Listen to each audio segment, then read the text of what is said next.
Memegang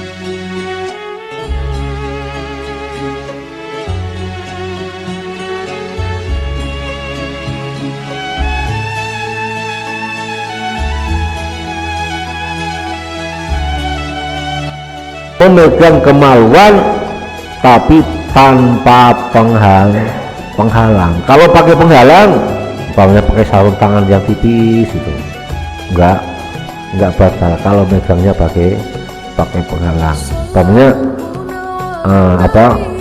habis wudhu anaknya kencing, gimana nyebokin supaya nanti tidak wudhu lagi? Katanya air mahal katanya. Kalau air di sini gampang, coba kalau air di daerah-daerah yang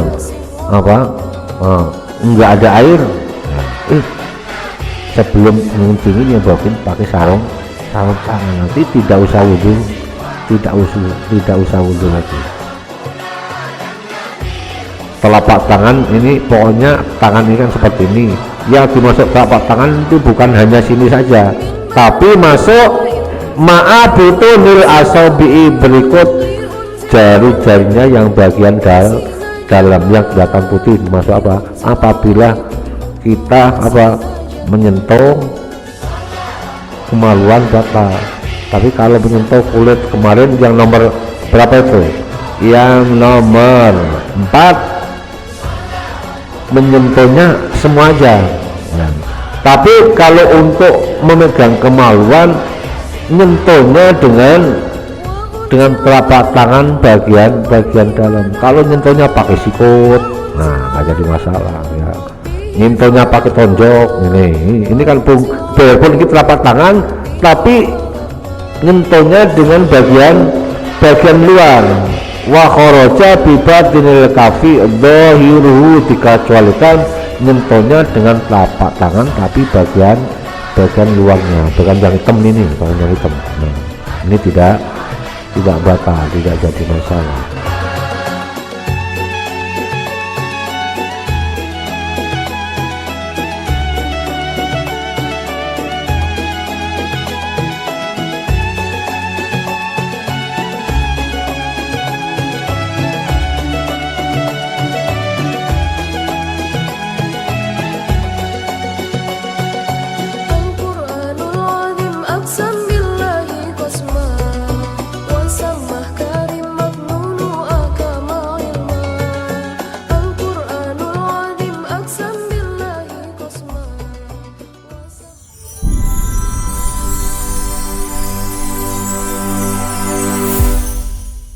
Assalamualaikum warahmatullahi wabarakatuh.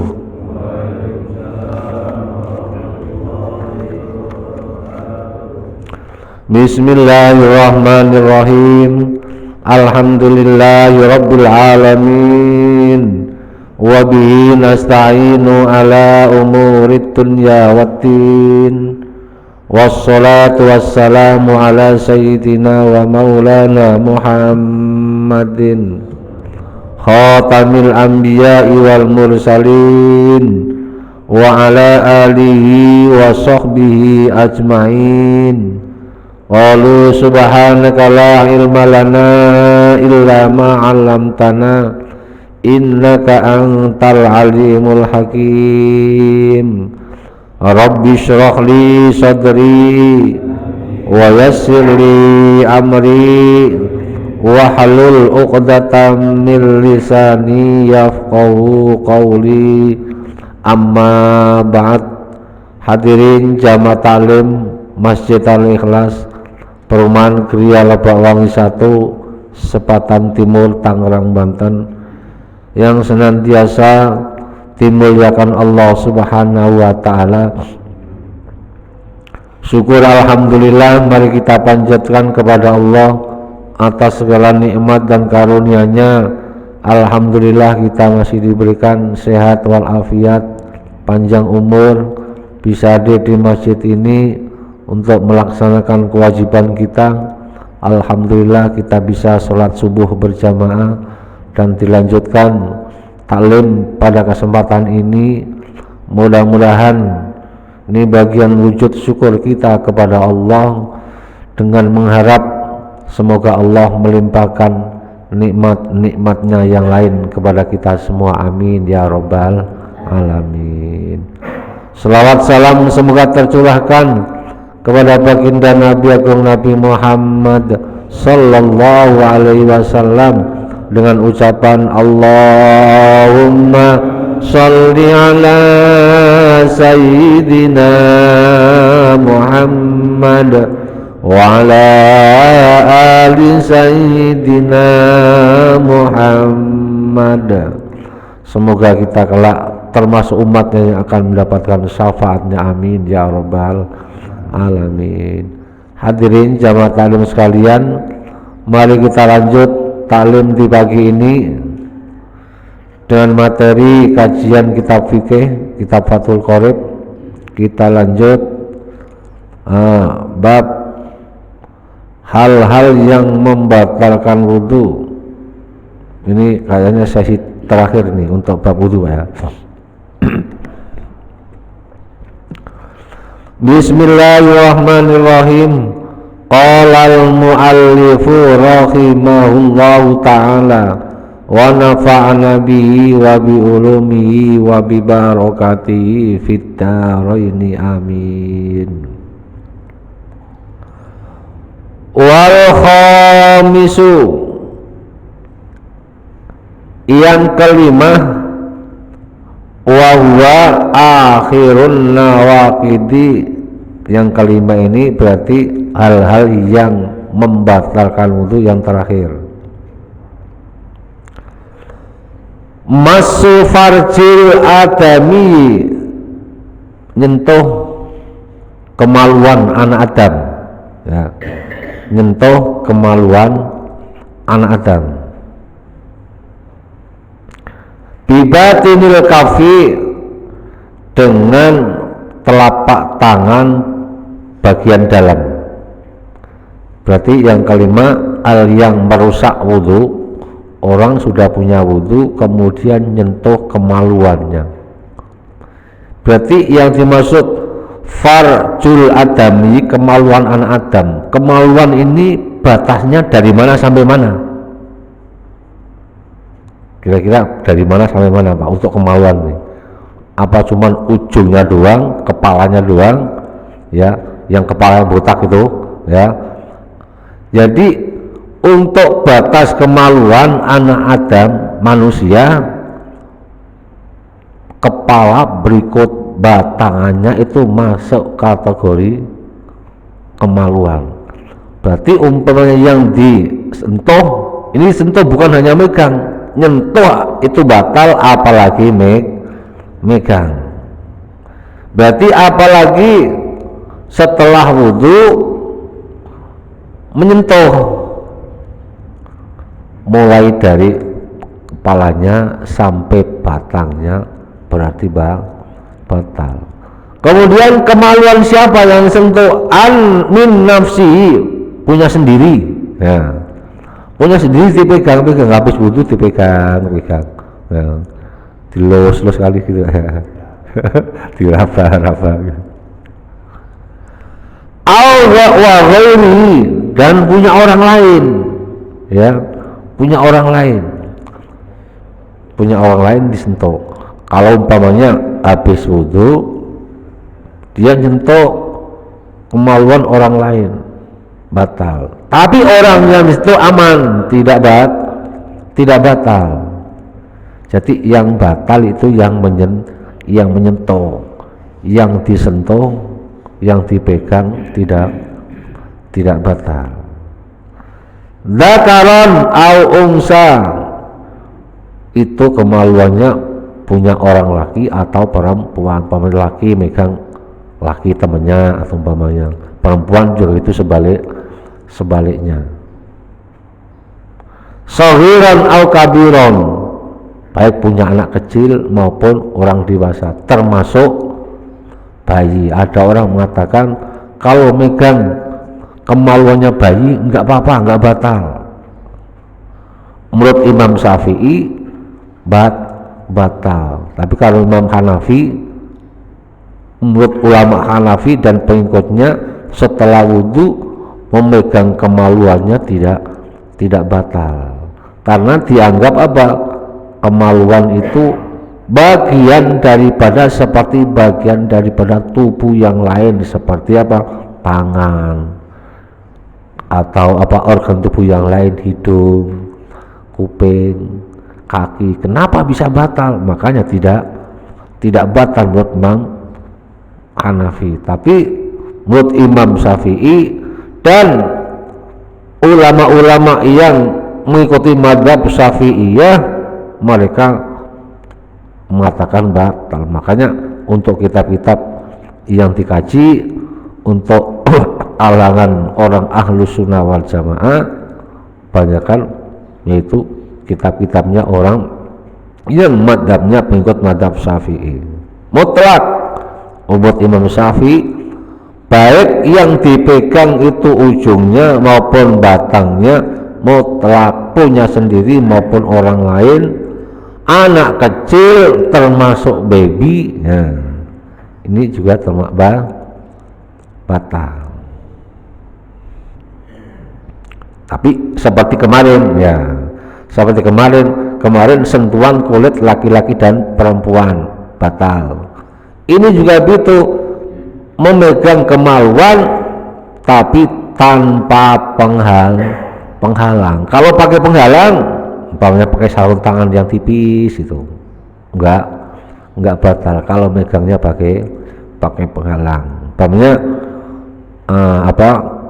habis wudhu anaknya kencing, gimana nyebokin supaya nanti tidak wudhu lagi? Karena air mahal katanya. Kalau air di sini gampang, coba kalau air di daerah-daerah yang enggak ada air, ya, sebelum ngencingin nyebokin pakai sarung tangan, nanti tidak usah wudhu lagi. Hayyan au maitan, baik yang disentuh itu orangnya masih hidup, bukan barangnya yang hidup ini Pak ya, orangnya yang pegang, yang dipegang ini. Hayyan hidup, au maitan atau mati. Yang dimaksud hayyan ini orang yang disentuh orangnya masih hidup, bukan barangnya yang hidup. Au maitan atau mati, yang dipegang sentuh orangnya sudah mati. Obatnya seperti kemarin seorang amil ngurusin jenazah, kemudian dia punya wudhu namanya. Setelah dia punya wudhu, megang alat vitalnya atau kemaluannya mayit, batal. Baik itu alat vital tersebut, kemaluan tersebut utuh seluruhnya berikut badannya maupun sudah terpisah, umpamanya ada orang kecelakaan sampai badannya terpisah jadi berapa, termasuk alat kelaminnya. Kita punya wudhu megang tanpa ada penghalang, tanpa pakai sarung tangan, wudhunya batal. Walafdul adami, kalimat al-adamiyu sakitun itu gugur fi ba'di nusakhil matani, di dalam sebagian redaksi matan. Kalau lafal adami ini gugur nggak ada, berarti apa? Ada yang mengatakan dalam kitab yang lain, tapi menurut pendapat ulama yang minoritas kecil sekali, wa massu farjin berarti memegang kemaluan. Berarti kalau enggak ada adami, batal megang kemaluan hewan. Habis wudhu megang kemaluan hewan apapun, batal. Itu menurut redaksi yang lain. Wakada, dan begitu juga membatalkan qalu, perkataan musannif, wa massu halqati duburihi, menyentuh manfaat itu tempat bertemunya apa wa massu halqati duburi, memegang atau menyentuh lingkaran duburnya. Istilahnya apa? Ya pokoknya megang pantat tapi yang pas lubang itu yang dipegang gitu ya. Kalau yang pegang sekitarnya di sini halqati duburi, lingkaran duburnya anak Adam ayil adami yang kudu batal.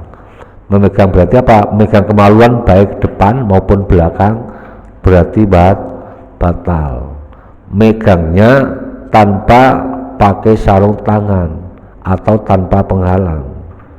Alal qaul jadid, ini semua menurut kaul jadid. Kaul jadid itu kaulnya Imam Syafi'i yang sudah ada di Mekah.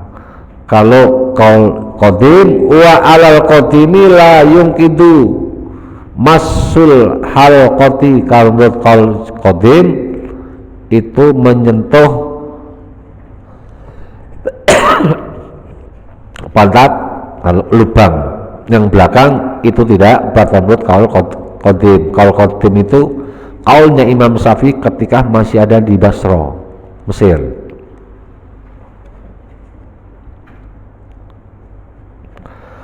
Wal muradu, yang dimaksud biya dengan halqa itu multaqal manfadi, tempat bertemunya lubang kotoran ya, pokoknya itulah gamane itu ya. Yang dimaksud halqa itu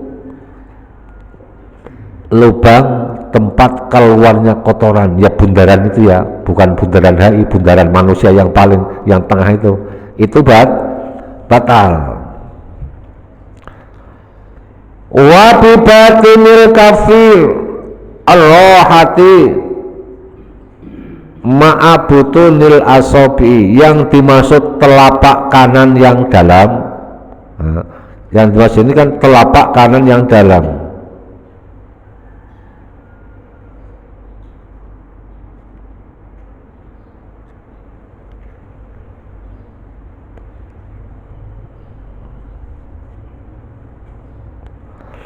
Ma'abutunil, kalau kita masuk bilang telapak tangan itu kira-kira di mana Pak telapak tangan?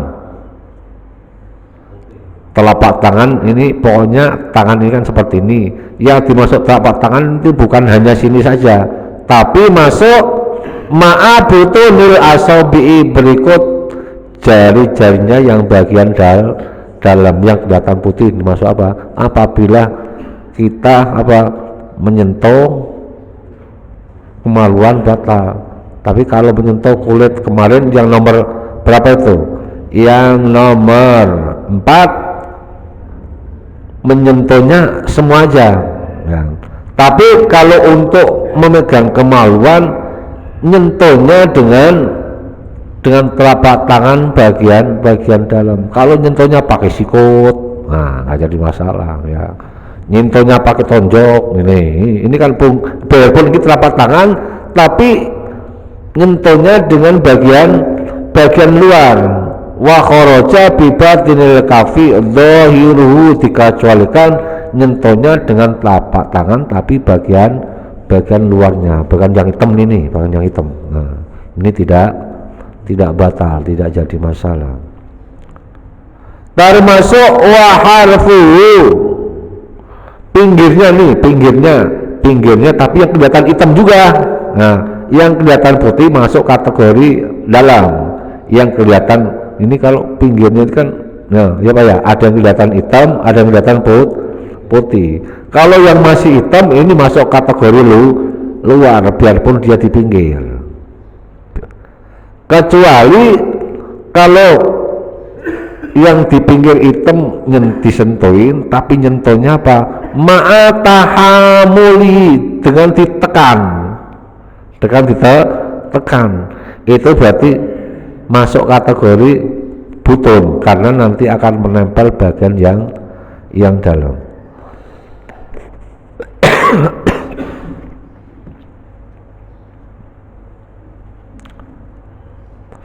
Nah, ini semua hal-hal yang membatalkan rusaknya wudhu. Nah, kita ulangi lagi. Berarti kemarin yang pertama hal-hal yang membatalkan wudhu ma kharaja minas sabilain, sesuatu yang keluar dari jalan depan maupun jalan belakang. Apapun yang keluar, baik itu keluarnya kering maupun keluarnya yang basah, baik keluarnya itu yang umum biasa maupun yang keluarnya itu tidak biasa. Yang kedua, tidur yang tidak duduknya tidak menempatkan bokongnya ke dalam tanah, yang tidak berubah. Tidur walaupun hanya sampai, biarpun dia sampai mimpi pun, kalau duduknya tetap dalam posisi pantatnya tidak berubah, itu tidak membatalkan sholat. Kalau sudah berubah-ubah tidur tapi tempat duduknya berubah-ubah, tidak itu membatalkan sholat. Yang ketiga, hilang akal mungkin karena apa? Karena mabuk, karena gila, karena hal yang lain, sehingga kesadarannya hilang, batal. Yang keempat, sentuhan kulit laki dan perempuan yang bukan mahram, baik itu sentuhannya disengaja maupun tidak disengaja, itu batal. Nah, kecuali dalam hal-hal yang darurat. Kemarin kita sampaikan pembahasan sebelumnya, gimana orang haji dan umroh dengan kondisi yang padat seperti itu boleh memilih pendapatnya, kaulnya Imam Syafi'i atau pengikut Imam Syafi'i yang ringan, tidak batal asal sentuhannya tidak disengaja. Nah, untuk kalimat tersebut ada pertanyaan setelah pertama, kedua, ketiga, keempat, kelima, yang terakhir ini adalah apa? Memegang kemaluan, baik kemaluan sendiri maupun kemaluan orang lain, baik anak kecil, punya anak kecil maupun orang dewasa, baik yang sentuh orangnya masih hidup maupun sudah meninggal. Bahkan potongan kemaluannya itu sudah terpisah. Ini hanya kemaluan anak Adam. Untuk menyentuh kemaluan tersebut khusus dengan telapak tangan bagian dalam. Adapun nyentuh dengan telapak tangan bagian luar tidak jadi masalah. Bahkan disentuh dengan anggota tubuh yang lain tidak sampai membatalkan wudhu. Sebelum kita lanjut, ada pertanyaan?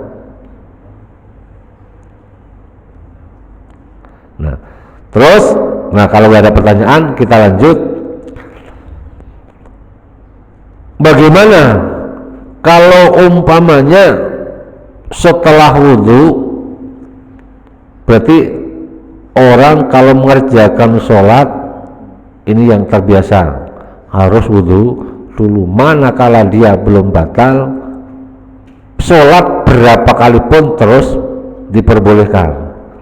Mau sholat fardunya umpamanya habis maghrib, wudhu maghrib untuk sholat, wudhu untuk sholat maghrib, kemudian belum batal sampai sholat isya, boleh. Berarti untuk wudhu digunakan untuk sholat fardu berapa kali, sholat isya belum batal, kemudian sampai subuh mungkin dia begadang, nggak ngantuk, dia belum batal, nggak kentut, nggak apa, nggak berbuat apa-apa, pokoknya tidak membatalkan dari 1 sampai 5, boleh. Tapi kalau tayamum, satu tayamum untuk satu sholat fardu. Kalau tayamum, satu tayamum untuk satu sholat fardu. Untuk mengerjakan sholat sunat berapa kali boleh, asal tidak batal. Nah, bagaimana kalau umpamanya ada orang sholat, udah mengerjakan sholat, takbir 1 rakaat, 2 rakaat, dia di rakaat terakhir baru ingat belum belum wudu, kira-kiranya sholatnya batal apa tidak? Dulu pernah sampaikan. Berarti ittafaku, bersepakat para ulama indas Syafi'i, man sholla bi ghairi toharatin, barang siapa yang sholat dia bi ghairi toharatin, tanpa bersuci, jadi alias tidak punya wudu, annahu yajibu alaihi al-i'ada, wajib mengulangi sholatnya. Amdan kana au nasiyan, baik dia itu lupanya karena disengaja maupun benar-benar lupa, harus sholatnya diulang. Kalau umpamanya ada seorang imam, kemudian jamaahnya di belakang banyak, sholat sudah mau selesai, terus dia bilang, jamaah sholat saya batal. Dia keluar dari jamaah karena dia lupa tadi tidak wudu. Berarti harus ada salah satu jamaah yang maju untuk menggantikan sebagai imam. Dulu pernah saya cerita ya, ada orang sholat jamaah, imamnya membacanya suratnya panjang, mungkin diprediksi yang dibaca itu surat Al-Baqarah sampai habis. Al-Baqarah dibaca sampai habis. Rakaat kedua surat Ali Imran sampai habis juga. Setelah rakaat kedua, rakaat ketiga, rakaat keempat, dia ingat bahwa dia tadi belum wudu. Kira-kira jengkel nggak Pak? Kemudian dia ngasih isyarat terhadap jamaah di belakangnya, maaf jamaah, minta salah satu kemudian diseret ke depan, maju, gantiin dia, meneruskan. Dia menyampaikan bahwa dia lupa tadi nggak wudu. Nah, habis sholat diterusin jamaah selesai, imamnya ditabokin. Itu menggambarkan apa? Bahwa dia tidak wudunya karena sengaja. Kalau sengaja otomatis dia dosa besar. Orang sholat tanpa wudu disengaja. Berarti sengaja dia tidak wudu kemudian mengerjakan sholat, maupun dia lupa. Wa kadzalika, nah begitu juga lupa man shalla li ghairil kiblati amdan kana au nasiyan, orang sholat tidak menghadap kiblat baik sengaja maupun lupa. Contoh umpamanya, kita kan udah tahu di Lembawang ini arah kiblatnya madhep kulon gitu. Kemudian tiba-tiba kita sholat madhep ngetan, kan kita sudah tahu arah kiblatnya, kita di Lembawang madhep kulon, sembayangnya madhep ngetan. Itu berarti apa? Tadi ada lupa, bangun gelar sejadah, tahu-taunya sejadahnya madhep ngetan. Berarti apa? Sholatnya tidak sah, harus diulang. Nah, bagaimana? Contoh lagi, ini yang berkaitan dengan hal-hal yang berkaitan dengan wudu,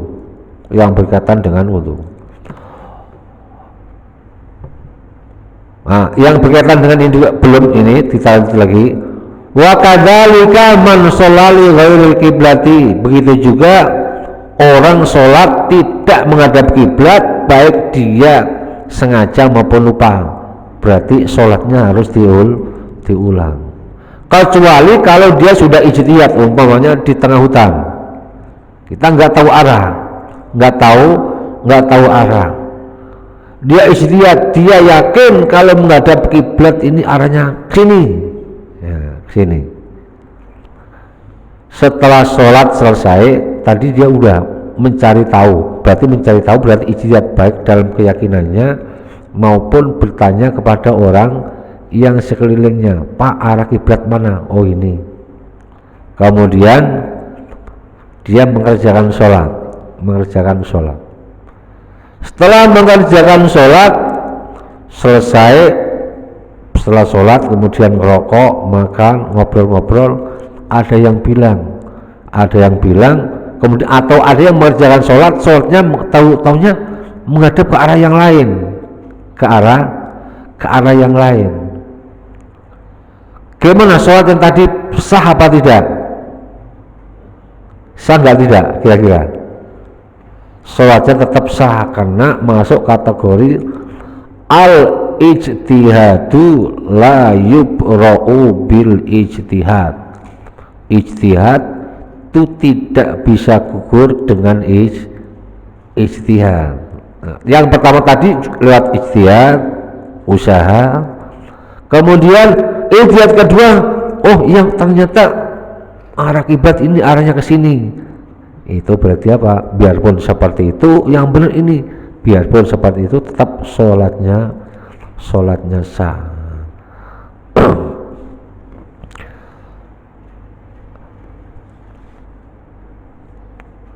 Terus umpamanya setelah kita wudhu, kemudian kita ragu, saya sudah batal apa belum? Pernah ngalamin nggak gitu, Pak? Setelah wudhu kemudian setelah sholat jalan-jalan pulang ke rumah kemudian mau baca Quran pokoknya. Saya sudah batal apa belum? Ragu. Batal apa belum? Kalau kita ragu berarti apa? Sudah batal belum? Sebetulnya berarti sudah batal. Tapi beda, saya sudah wudhu apa belum? Kalau sama saya sudah batal apa belum? Beda nggak, Pak? Beda kan? Saya sudah wudhu apa belum? Ya, tak ubahnya dengan saya sholat tadi 2 rakaat, sudah 3 rakaat apa 4 rakaat?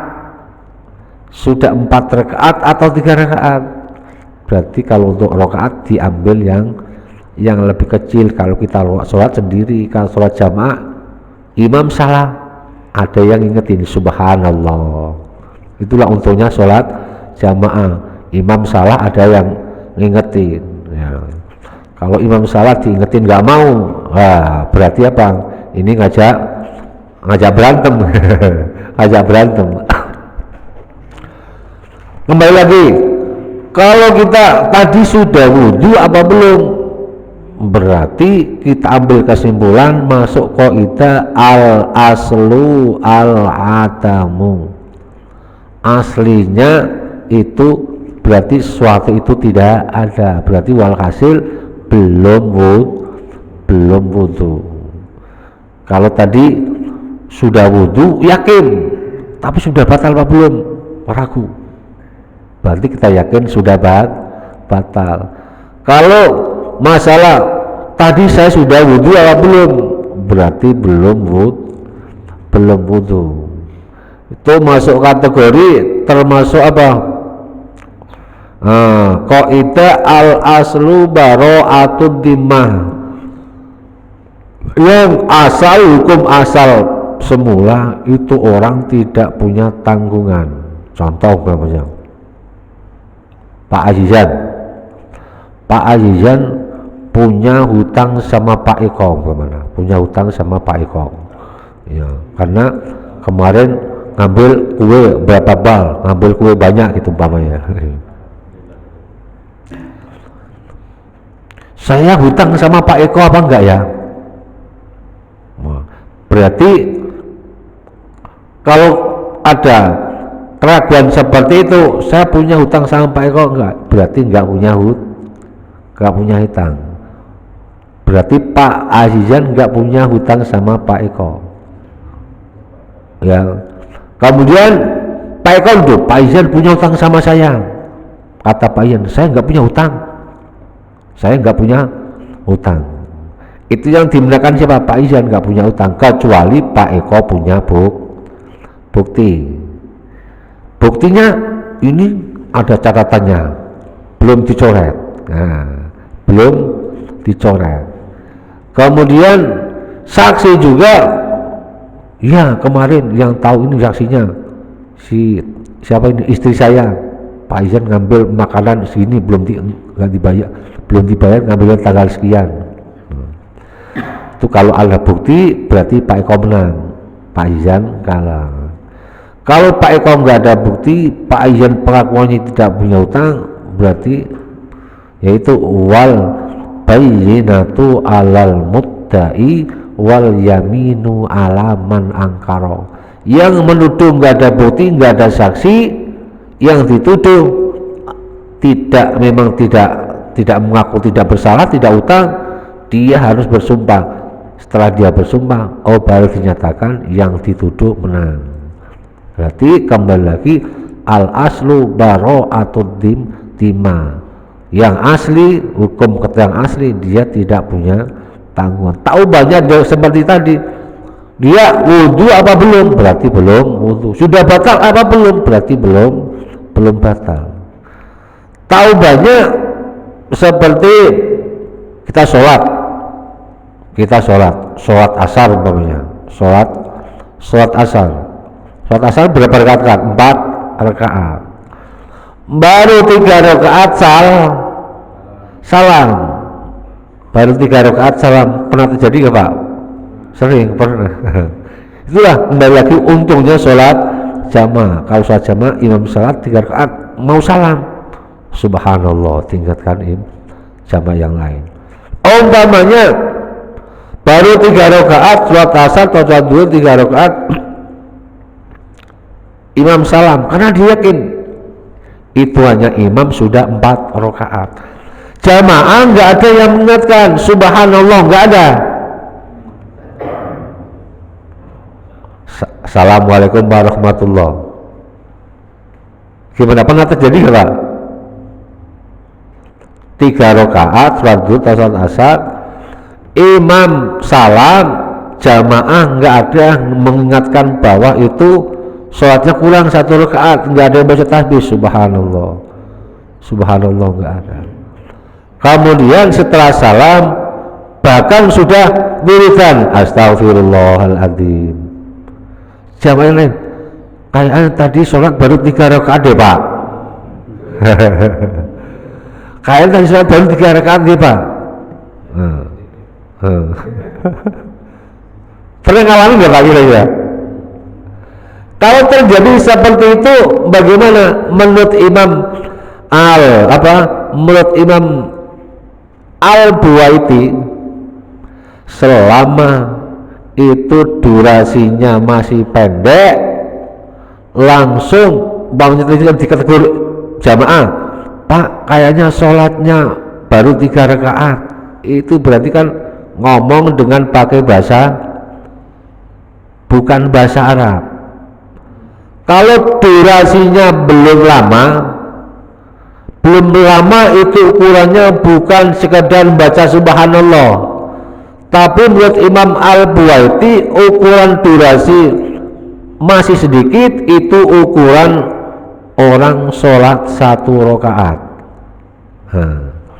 Berarti kalau ada jamaah yang lain menyampaikan seperti itu, walau ngomongnya dengan bahasa Indonesia, bahasa Jawa, Pak kayaknya sholat berrakaat, langsung imam berdiri lagi, Allahu Akbar, tidak usah niat sholat, langsung baca Fatihah, nerusin 1 rakaat lagi, tapi sebelum salam sujud sahwi.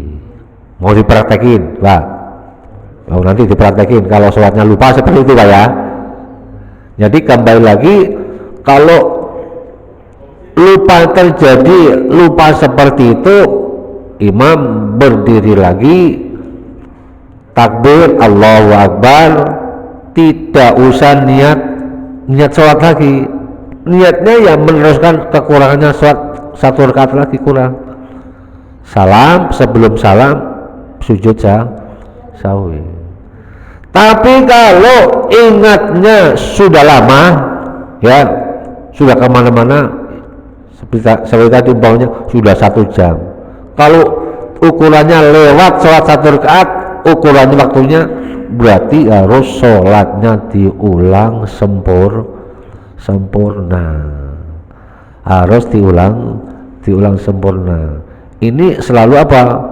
Hal-hal yang sedemikian ini selalu ada dibahas dalam ilmu fikih. Itu Imam Al-Buwaiti diceritakan mereka menyatakan seperti itu, bahwa durasi yang pendek kira-kira sholat 1 rakaat itu diterangkan dalam kitab I'anatul Talibin. I'anatul Talibin itu sarannya kitab Fathul Mu'in, Pak ya, sarannya kitab Fathul Mu'in.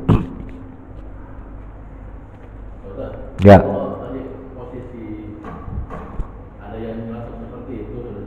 Ya.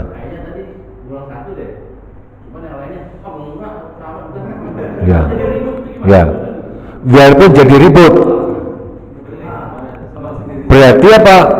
Kembali lagi keyakinan mereka yang banyak. Iya, memang kurang 1 rakaat. Nah, berarti cepat ambil kesimpulan. Biasanya juga imam juga merasakan, oh iya benar, kayaknya kurang 1 rakaat. Nah, walaupun terjadi gaduh, ya. Di situ dinyatakan Imam Al-Buwaiti, walau mereka berkata-kata sampai 11 kali kalimat, nah, langsung imam berdiri bangun untuk meneruskan rakaat yang kurang. Tetap jalan ya. Asal durasinya belum lama, Pak ya. Ada pertanyaan lagi?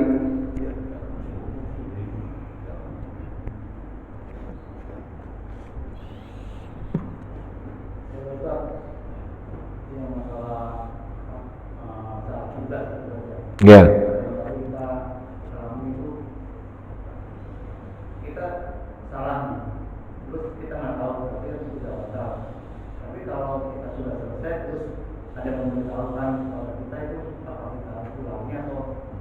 Nah, tadi al-ijtihadu la yubra'u bil ijtihad. Ketika kita tadi sholat pertama, kita sudah cari tahu apa belum? Oh, bahwa arah kiblat ke sini. Itu punya keyakinan kita sudah apa? Sudah ijtihad. Oh, ini prediksi saya, menurut saya kayaknya ini seperti hadap kiblat ke sini. Nah, sini umpamanya ya. Kita sudah cari, sudah bertanya, dan dia keyakinan itu berarti kan ijtihad. Nah, ijtihad untuk mencari arah kiblat. Nah, arah kiblat. Ini seperti apa?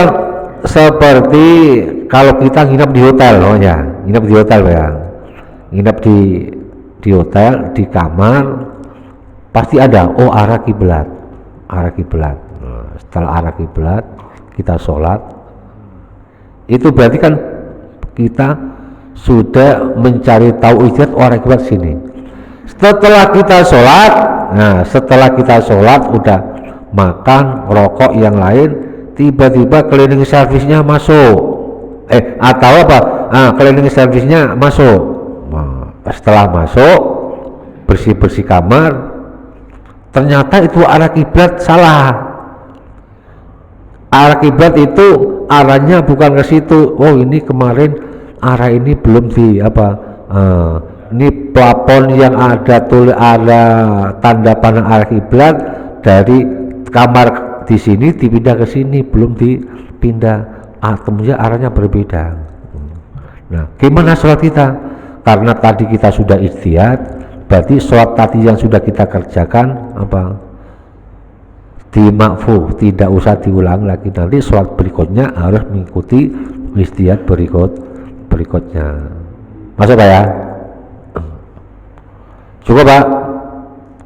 Cukup ya? Ya, sebelum kita tutup, falana qadha, maka tidak batal bidzalika dengan yang tersebut. Maksudnya Pak, Kalau kita menyentuh kemaluan dengan bagian yang luar dohirnya, berarti wudunya tidak batal. Faslun fi mujibil ghusli, wallahu a'lam bishawab. Sebelum kita tutup,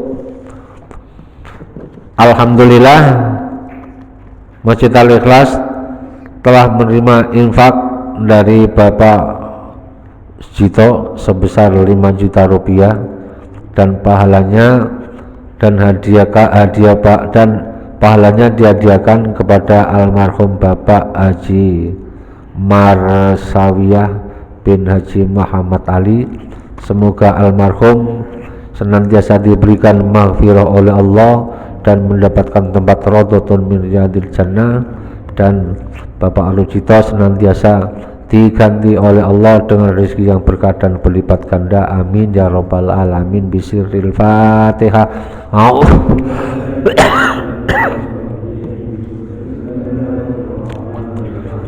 Alhamdulillahi rabbil alamin, arrahmanir rahim, maliki yaumiddin. Iyyaka na'budu wa iyyaka nasta'in, ihdinas siratal mustaqim, siratal ladzina an'amta 'alaihim ghairil maghdubi 'alaihim waladdallin. Amin. Alhamdulillah Masjid Al-Ikhlas menerima infak dari Blok A sebesar 1.155.000 lewat Bapak RT Hadi. Ya, mudah-mudahan Bapak RT Hadi dan berikut warga Blok A senantiasa diberikan ganti rezeki yang berkah dan berlipat ganda. Amin ya robbal alamin. Kemudian yang kedua, terima kasih Masjid Al-Ikhlas telah mendapatkan infak dari hamba Allah sebesar 500.000 rupiah, dan pahalanya diaturkan kepada almarhum Bapak Muhtadin bin Muhammad. Semoga almarhum hamba Allah, almarhum mungkin ini bapaknya, semoga senantiasa diberikan maghfirah oleh Allah, mendapatkan tempat radhatun min riyadil jannah, dan hamba Allah tersebut senantiasa diganti oleh Allah dengan rezeki yang berkah dan berlipat ganda. Dan khususnya untuk warga Blok A, kita kirim Fatihah, semoga diijabah oleh Allah. Bisirril Fatihah. A'udzu billahi minasyaitonir rajim. Bismillahirrahmanirrahim. Alhamdulillahirabbil alamin. Arrahmanir rahim. Maliki yaumiddin.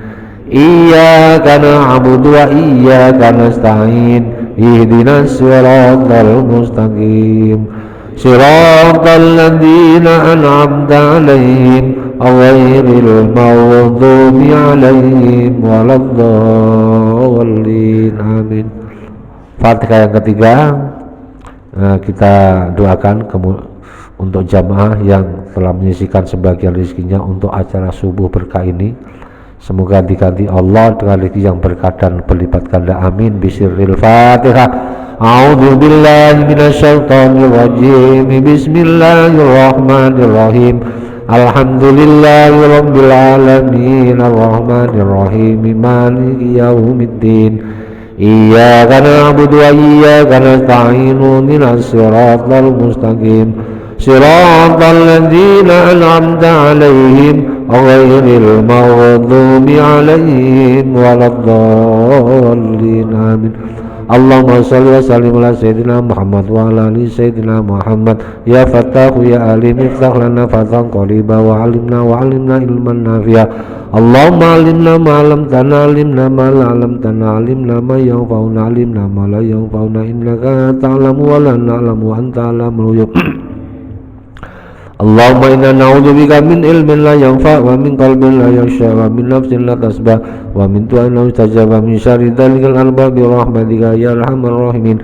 Allahumma jal auladana wa talamidana wa ahli baitina wa man hadara fi hadhil jama'a min ahlil ilmi wa ahlil iman wa ahlil taqwa wa ahlil ibadah wa ahlil rizqi wa ahlil quran wa ahlil du'a wa ahlil khair وأن تجعلنا وإياه من أهل الشر والضير إنك على كل شيء قدير ربنا آتنا في الدنيا حسنة وفي الآخرة حسنة وقنا عذاب النار وصلى الله على سيدنا محمد وعلى آله وصحبه وسلم سبحانك ربك رب العزة عما يصفون وسلام على المرسلين والحمد لله رب العالمين الفاتحة أعوذ بالله من الشيطان الرجيم بسم الله الرحمن الرحيم الحمد لله رب العالمين الرحمن الرحيم مالك يوم الدين إياك نعبد وإياك نستعين اهدنا الصراط المستقيم صراط الذين أنعمت عليهم غير المغضوب عليهم ولا الضالين آمين.